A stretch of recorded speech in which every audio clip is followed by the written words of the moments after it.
A Organização Mundial de Saúde, a OMS, decretou a varíola dos macacos como emergência global. A doença já registra mais de 16 mil casos, relatados em 75 países. No Brasil, o Ministério da Saúde contabilizou mais de 600 confirmados, e aqui no estado já são 5. Em Brusque, um caso suspeito está em acompanhamento pelo Laboratório Central, que é o LACEN, aqui de Santa Catarina, e é justamente sobre isso que vamos conversar com o médico infectologista Ricardo Freitas, até porque a situação ela começa a tomar uma abrangência, além daquilo que estava sendo esperado. Olá, doutor, boa tarde, prazer conversar com o senhor aqui no Balanço Geral.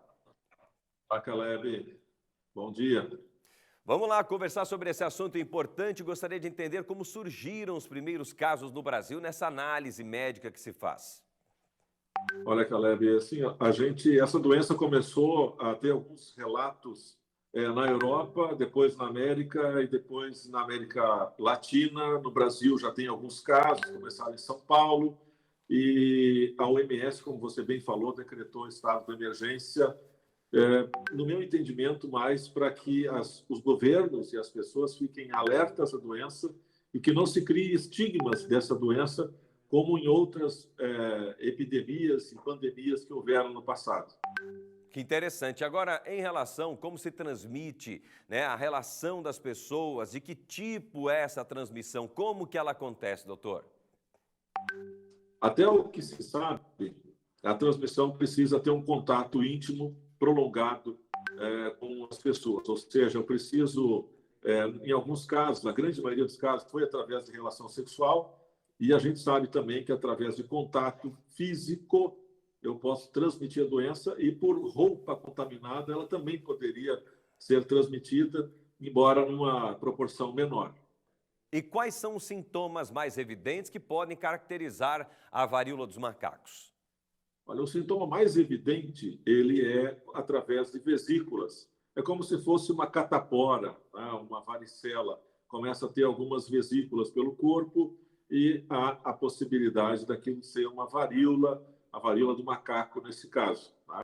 Mas existem relatos de que a lesão poderia não estar presente naquele primeiro momento. Por isso, o alerta de que um quadro febril, uma dor no corpo, deveria ser investigado, principalmente se houve contato nesse primeiro momento da epidemia com pessoas que tiveram presença de pessoas que tinham contaminado por varíola do macaco.